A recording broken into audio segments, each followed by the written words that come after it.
ఇక చూడు నాయన మిషన్ భగీరథను కూడా వదలలేదు.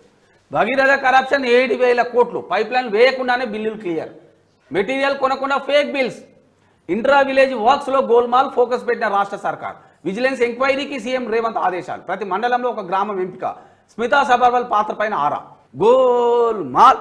ఎప్పుడో చెప్పినాం మిషన్ భగీరథలో మొత్తం మీద 7,000 కోట్లు ఇప్పుడు అంచనా వేస్తున్నది. ఎన్ని వేల కోట్లు ఉందనేది తెలియదు.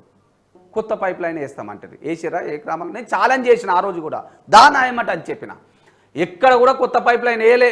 99% గ్రామాలలో పాత గ్రామ పంచాయతీ అనుబంధ పైప్ లైన్ అయితే ఏది ఉందో దాంట్లోనే పంపించాడు. ఇంకా కొంతమంది ప్రబుద్ధులు మిషన్ భగీరథ నీళ్ళు పంపిస్తున్నాం గొప్పలు చెప్పుకోవడానికి, గ్రామ పంచాయతీ అంటే ఆ గ్రామానికి సంబంధించిన బోర్బావులు ఉంటాయి, ఆ నీళ్ళను కలిపి పంపిరు మిషన్ భగీరథ జలాలు.